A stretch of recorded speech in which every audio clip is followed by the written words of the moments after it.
Hi there movie fans, and welcome to another edition of Movies. Now first of all, I'd like to ask you to subscribe please. I looked at our figures and I was quite shocked that 98%, yes 98% of people who view our reviews are not subscribers. So please, if you can subscribe, it will really help the channel.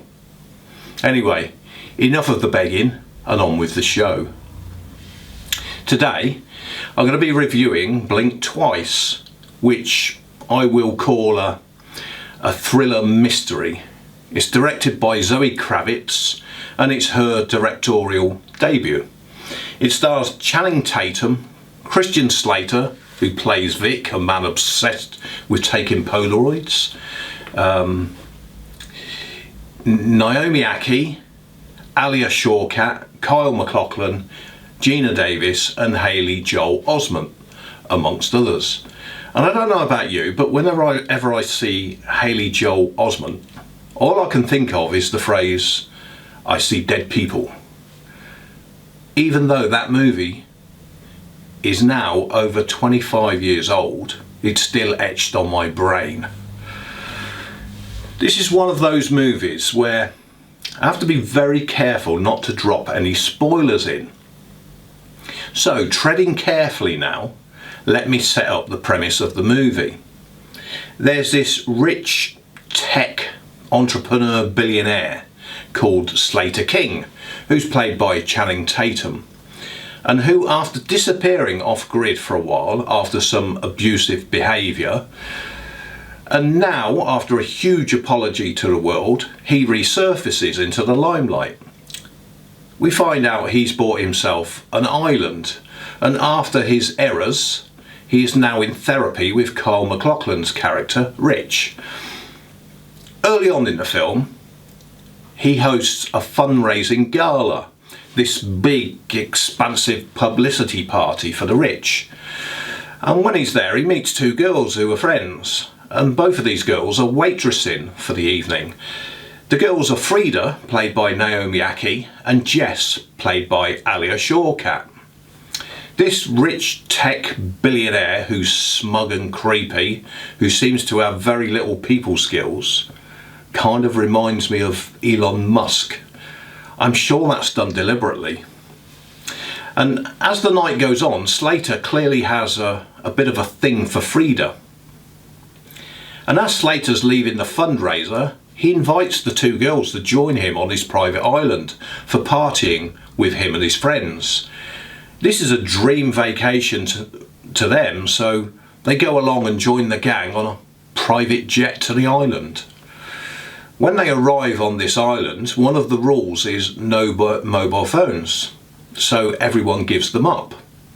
And then the partying begins. And it's pretty much as you would expect. Loads of free booze and copious amounts of drugs as everyone gets off their heads.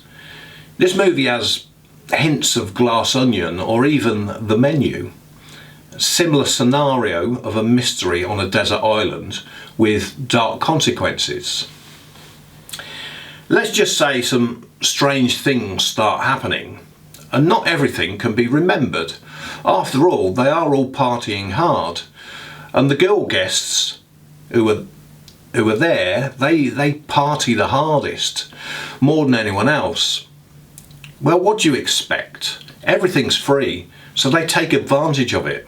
Free food, drink, drugs, accommodation, with free designer clothes and perfume, all in a fantastic location on a sun-soaked tropical island. What's not to like, I hear you ask? Here's a very strange fact for you.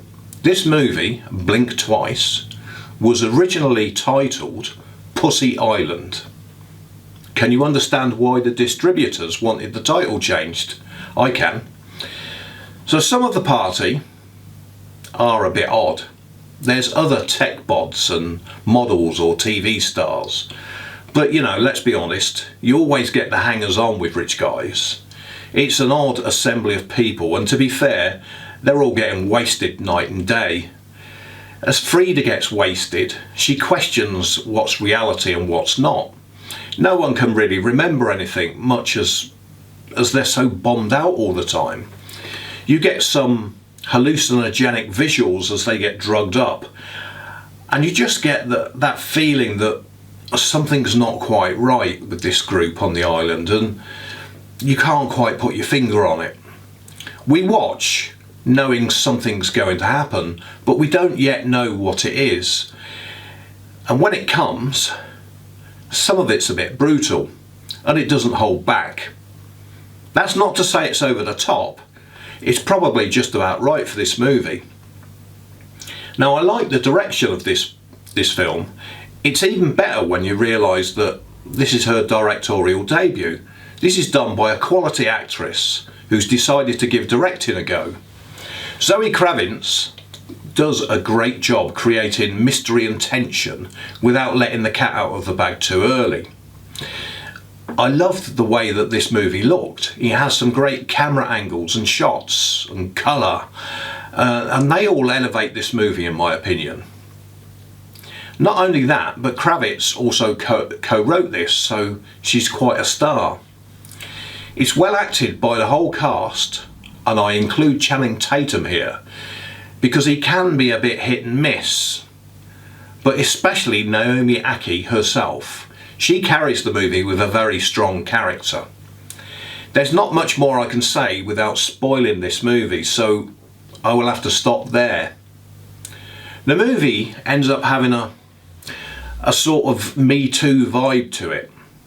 Now, I personally thoroughly enjoyed this movie.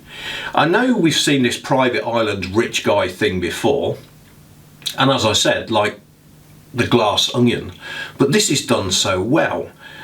I was impressed with the look and the feel of this movie, and the pace was just about right.